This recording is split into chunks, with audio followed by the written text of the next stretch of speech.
देश भर में श्री कृष्ण जन्माष्टमी का पर्व धूमधाम से मनाया जा रहा है। जन्माष्टमी हिंदुओं के प्रमुख त्योहारों में से एक है। ऐसा माना जाता है कि सृष्टि के पालनहार श्री हरि विष्णु ने श्री कृष्ण के रूप में 8वां अवतार लिया था। हिंदू धर्म ग्रंथों के अनुसार त्रेता युग के अंत और द्वापर के प्रारंभ काल में अत्यंत पापी कंस था। राजा कंस का वध करने के लिए भगवान विष्णु ने श्री कृष्णा का अवतार लिया। वहीं इनका जन्मोत्सव जन्माष्टमी के रूप में मनाया जाता है। श्री कृष्ण जन्माष्टमी हिंदू धर्म के लोगों द्वारा हर साल मनाया जाने वाला एक प्रमुख त्यौहार है। यह भगवान श्री कृष्ण की जयंती या जन्मतिथि के रूप में मनाया जाता है। भगवान श्री कृष्ण हिंदू धर्म के भगवान हैं, जिन्होंने पृथ्वी पर एक मानव के रूप में जन्म लिया था ताकि वह मानव जीवन की रक्षा कर सकें और अपने भक्तों के दुख दूर कर सकें। ऐसा माना जाता है कि कृष्ण भगवान विष्णु के 8वें अवतार थे।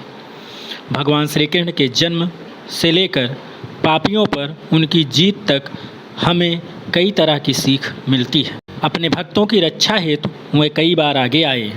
उनके जन्म से पहले ही इस बात की भविष्यवाणी हो चुकी थी कि संसार को पापियों से मुक्त कराने के लिए द्वापर युग में एक दिव्य अवतार का जन्म कई सारी अलौकिक शक्तियों के साथ होगा। मथुरा के राजा कंस के अत्याचारों से पूरी प्रजा दुखी थी, लेकिन उसे अपनी बहन देवकी से अत्यंत प्रेम था। जब देवकी का विवाह वासुदेव से हुआ, तब एक भविष्यवाणी हुई थी कि देवकी और वासुदेव का 8वां पुत्र ही कंस की मृत्यु का कारण बनेगा। इस बात से भयभीत कंस ने निर्णय लिया कि वह देवकी की सभी संतानों को मार डालेगा। इसलिए उसने देवकी और वासुदेव को बंदी बनाकर मथुरा के कारागार में डाल दिया था।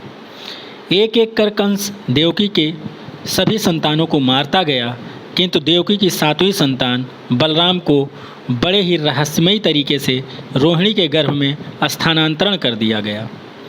जब वासुदेव और देवकी के 8वें पुत्र का जन्म हुआ, जो भविष्यवाणी के अनुसार कंस का वध करने वाला था, वासुदेव ने छुपते छिपाते अपने उस बालक को गोकुल के मुखिया नंद बाबा के घर ले जाकर उनकी पुत्री से बदल लिया।